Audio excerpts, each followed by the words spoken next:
కాకినాడ జిల్లా తాళ్లరేవు మండల తెలుగుదేశం పార్టీ ఆధ్వర్యంలో భారత లోక్సభ స్పీకర్ స్వర్గీయ జీఎంసీ బాలయోగి వర్ధంతి కార్యక్రమం స్థానిక అంబేద్కర్ భవన ప్రాంగణంలో ఘనంగా నిర్వహించారు.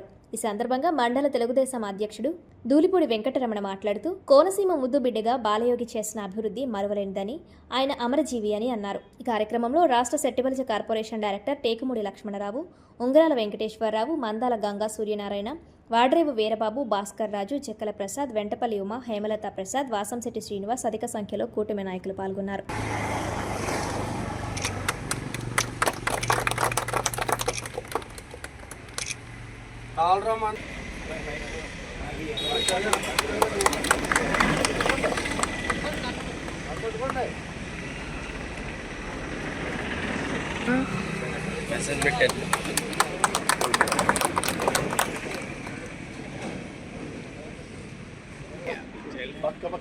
చెప్తే సార్ వీడియోలు ఏమవుతుంది.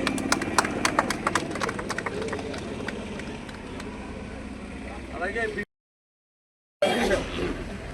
నిజంగా అతి చిన్న వయసులోనే బాలయోగి గారిని కోల్పోవడం జరిగింది. నిజంగా ఈ విధంగా మనందరికీ దూరం అయ్యాడంటే మనందరినీ కూడా శోక సముద్రంలో నిండినట్టు.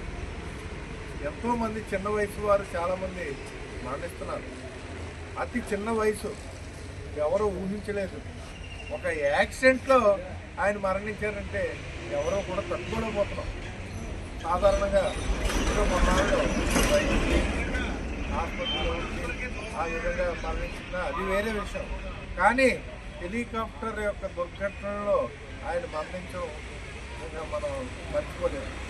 అనుకోకుండా ఆ యాక్సిడెంట్ అయింది. ఆ యాక్సిడెంట్లో మనం ఆయన్ని కోల్పోయాం. ఈ సందర్భంగా గతంలో శ్రీ ఉంగరాల వెంకటరావుని 2 నిమిషాలు మాట్లాడవలసిన బాలయ్య గారిని కోరుతున్నాను.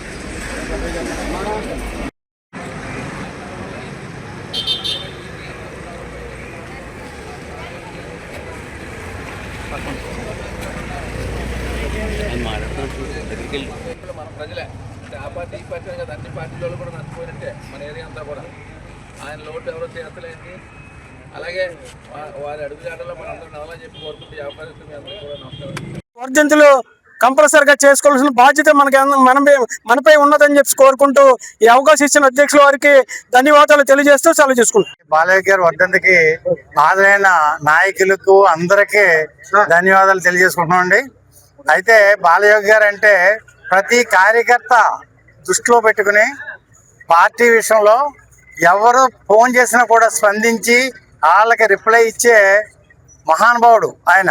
ఏ కార్యక్రమంలో కానీ, ఏ విధానంలో కానీ, ఏ వర్క్ ఉన్నా సరే ప్రతి కార్యకర్తకి స్పీకర్ హోదాలో ఉన్నా కూడా వాళ్ళకి రిప్రజెంటేషన్ ఇస్తే దానికి సమాధానం చెప్పే అలాంటి నాయకుడు మనం కోల్పోయాం. ఆయన్ని మనసు స్మరించుకుంటూ వాళ్ళ అబ్బాయి బాలయోగి మన హరీష్ గారిని ఆయన స్థానంలోకి తీసుకెళ్లాలని ఈ సందర్భంగా కోరుకుంటున్నాం.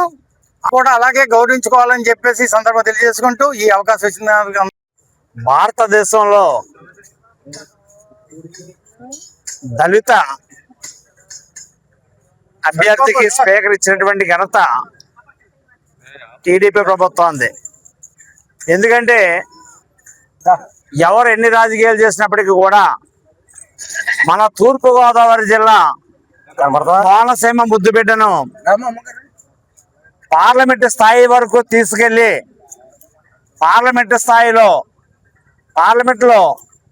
స్పీకర్గా కొనసాగించినటువంటి ఘనత తెలుగుదేశం ప్రభుత్వాన్ని. కానీ